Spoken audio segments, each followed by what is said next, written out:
Oke, assalamualaikum warahmatullahi wabarakatuh. Welcome back to my channel, Cakap Netizen. Kali ini saya ditemani oleh seorang masih muda sih. Udah tua saya. Sebenarnya udah tua. Iya, Bapak Tommy SPD ya.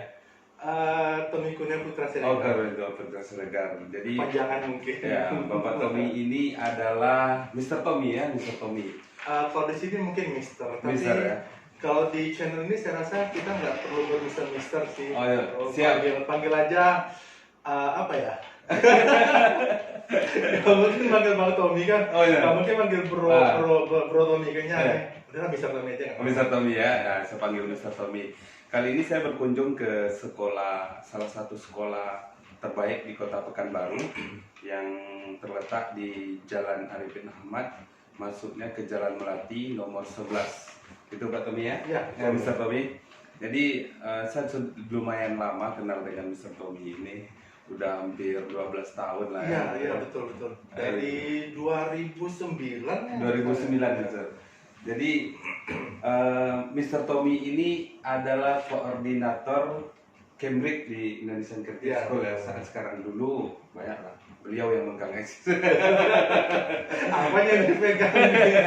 Emang tiap hari megang sih bro, megang gagang pintunya, Oh, gitu. megang buku-buku. Iya. Ini Bapak Mr. Tommy, saya mau ada beberapa pertanyaan ini Ya. tentang ICS lah. Kapan sih dirinya gitu? Well, kalau ICS kita mulainya itu di tahun 2009. Panjang sih sejarahnya. Panjang ya? Iya, kalau kita ceritakan ini channelnya bisa habis Habis. berjam-jam ini. Bisa berjilid-jilid ini Iya, ya? kalau saya persingkat itu kita mulai di tahun 2009, itu di awal Januari. Saya salah satu sih, karena salah satu yang ikut bersibuk-sibuk lah dulu. Iya. Di tahun 2009 kita awalnya punya satu pandangan bahwa sekolah itu harus berbeda, gitu, tidak boleh sama. Jadi dengan visi yang sama dengan beberapa founder yang lain, jadi kita memutuskan untuk coba kemas satu sekolah yang bertaraf internasional. Dulu sih memang belum bisa ya sekolah internasional, jadi kita masih bertaraf internasional. Iya.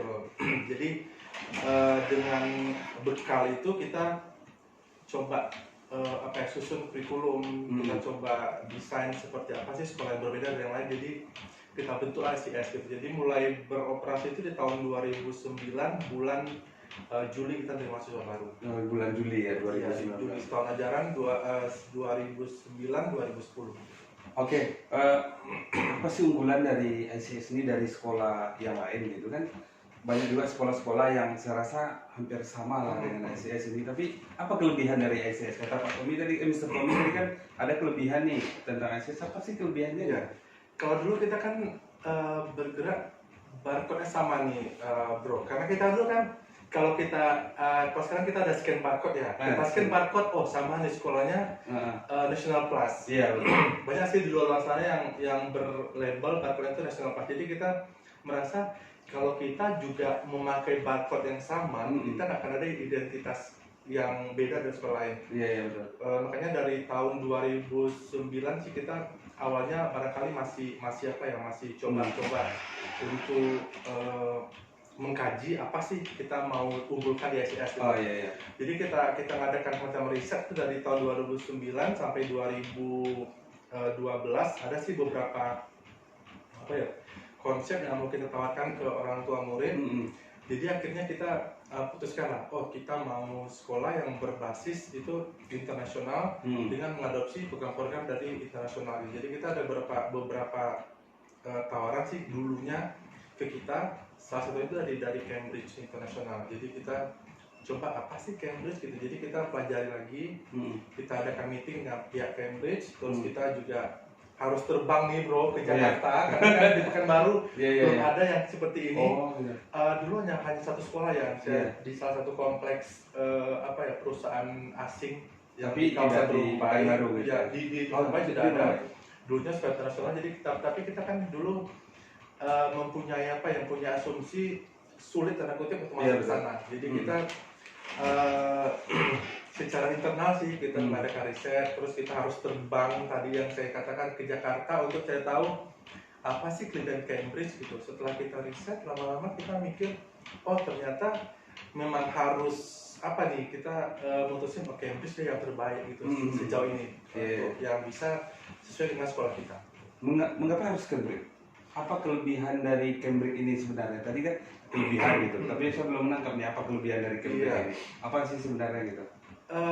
Banyak sih bro untuk yang Cambridge. Memang sebenarnya kita namakan ini apa ya, exam board ya, ada di yang dari UK ada beberapa sih exam board yang nawarin ke kita. Saya nggak boleh sebut merek ya. Iya, Nanti itu promosi ke exam board yang lain. Jadi saya hanya promosi Cambridge karena kita gunakan Cambridge.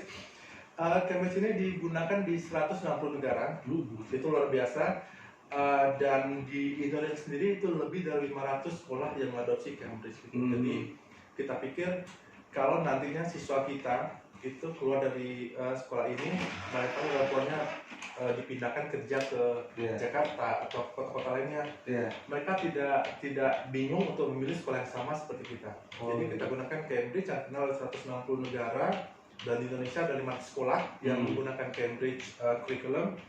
Dan juga itu Cambridge menawarkan beberapa program yang bisa memenuhi apa ya, keinginan orang tua gitu. Jadi ini bro, dari umur 5 tahun siswa itu sudah kita kenalkan dengan program Cambridge sampai nanti mereka di usia 19 tahun gitu. Jadi memang benar-benar terintegrasi dari usia dini sampai nanti mereka di usia yang siap untuk memasuki dunia yang lebih itu di universitas gitu. Oh gitu. Tapi gini, Mr. Toby, saya juga dengar kan gitu, syaratnya dari Cambridge ini kan juga nggak mungkin sembarangan gitu kan. Saya dengar juga ICS ini adalah sekolah yang sudah SPK gitu. Itu seperti apa sebenarnya? SPK apa sih? Sebenarnya SPK dan Cambridge itu dua hal yang berbeda. Itu bro, kalau sekolah SPK itu satuan. Well, jadi gini bro, yang SPK tadi itu kan dan Cambridge dua hal yang berbeda gitu. SPK itu satuan pendidikan kerjasama yang dulunya sekolah internasional. Karena internasional dan nggak bisa lagi dilakukan di Indonesia, jadi menurut peraturan dari Menteri itu nomor 34 itu tidak lagi SPK, tidak lagi international school di Indonesia. Jadi mereka beralih ke SPK. Jadi SPK itu syaratnya kita harus punya suatu kerjasama dengan lembaga asing. Boleh dari UK, boleh dari Amerika, dimanapun boleh. Yang penting kita ada surat tertulis kalau kita memang kerjasama dengan lembaga asing gitu. Jadi kita ICS bersama dengan Cambridge International dari UK. Itulah yang kita jadikan modal untuk kita mendaftar ke Kementerian Pendidikan Jakarta gitu, untuk menjadi salah satu sekolah SPK yang ada di Pekanbaru. Kalau saya boleh sedikit berbangga sih, saat ini kita menjadi satu-satunya sekolah SPK yang ada di Pekanbaru. Di Pekanbaru ya. Dulunya sih ada di salah satu kompleks itu ya, perkantoran yang bonafit di area Rumbai, tapi sekarang karena mereka sudah menghentikan operasionalnya, jadi kita menjadi satu-satunya sekolah SPK yang ada di Pekanbaru. Oh gitu. Jadi ICS ini udah lama nih jadi sekolah SPK itu dari tahun berapa? Kita SPK mendaftar itu di tahun 2016. Jadi kita mendapatkan status menjadi sekolah SPK itu di tahun lebih kurang 2017 gitu.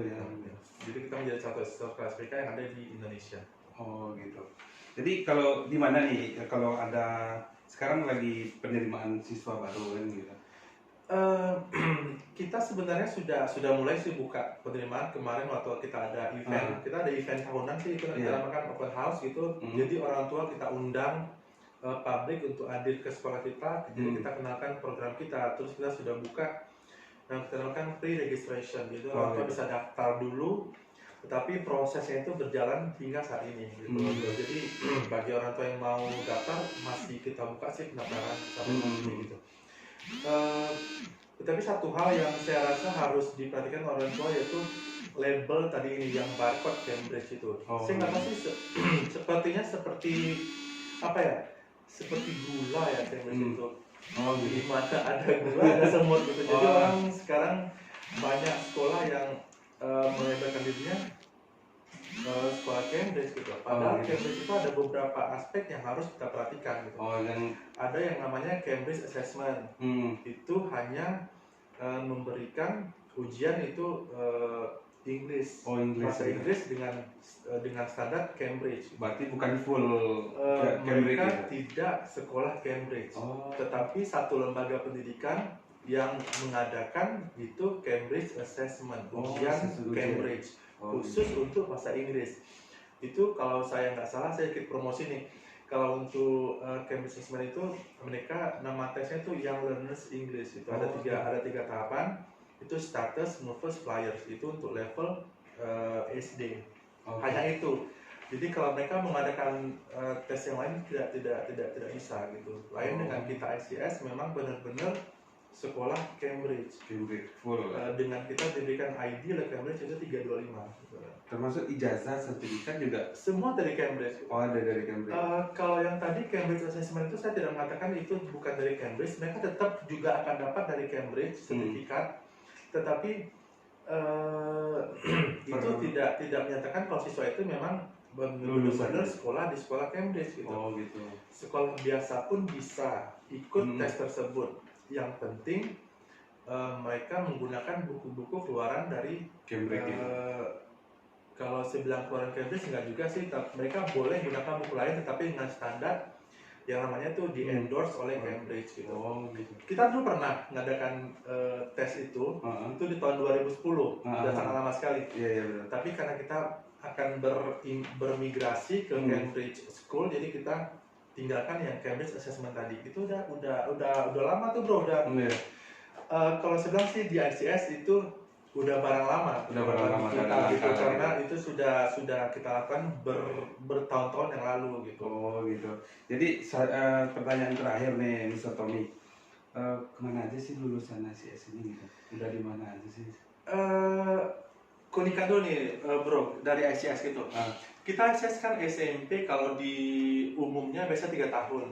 Kalau kita selama 4 tahun gitu. Gitu. Jadi siswa kita yang sudah tamat kelas 9, kita berikan lagi mereka opsi untuk tetap di ICS setahun lagi untuk mengikuti namanya program Cambridge itu IGCSE O Level. Jadi mereka begitu selesai dari kelas 9 nyambung ke kelas 10 untuk Cambridge-nya yang tadi IGCSE O Level, mereka persiapan untuk ke jenjang yang namanya Pre-U. Itu bisa ke foundation, bisa ke diploma. Jadi kalau mereka belum siap untuk, katakanlah orang tuanya belum ready nih, anak saya masih kecil nih, katanya belum bisa ke universitas, jadi mereka bisa ambil yang namanya E-level yang setingkat SMA kita gitu selama 2 tahun. 2 tahun ya. Tetapi kalau misalnya orang tuanya sudah ready anaknya untuk keluar, mereka bisa lanjut yang namanya foundation. Itu foundation selama setahun dan lanjut ke universitas selama 3 tahun. Jadi semacam jalan pintas ya. Jadi mereka bisa hemat itu sampai 2 tahun. 2 tahun pendidikannya gitu. Kalau orang tua sih biasanya hemat waktu dan hemat Gitu. hemat uang kalau saya rasa. Kalau yang sudah ada, yang sudah lulusan dari Sekfor tadi itu udah kemana aja tuh? Oh banyak. Yang terjauh saat ini kita ada siswa kita yang ke New Zealand. Itu ada 2 orang siswa kita ke sana. Bahkan 1 orang siswa kita sudah kerja malah di New Zealand gitu. Bahkan siswa kita ini udah agak enggan pulang ke Indonesia karena sudah betah di sana dan mendapatkan income yang lumayan gitu bro, karena kan mereka dibayar dengan dolar. Jadi siswa itu sudah merasa nyaman di sana dan bekerja dan membangun karir di New Zealand.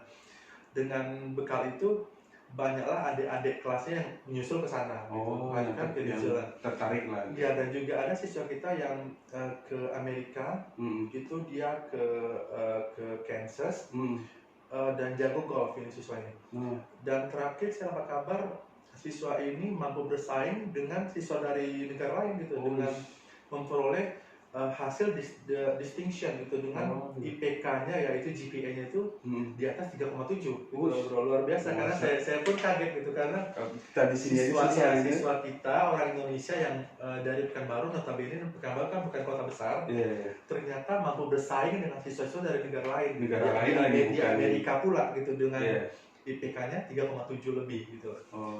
Memang sih kita akui banyak juga siswa kita dan orang tuanya yang merasa terlalu jauh ya, kalau beda benua. Jadi mereka masih bermain-main di benua Asia. Gitu. Jadi mereka kirimkan siswanya, anaknya itu ke katakanlah ke Singapura, atau ke Malaysia yang terdekat. Karena dengan pikiran kalau ada hal-hal yang mendesak, mereka bisa langsung terbang ke Singapura atau ke Malaysia gitu. Dan juga ada siswa kita yang ke Australia juga.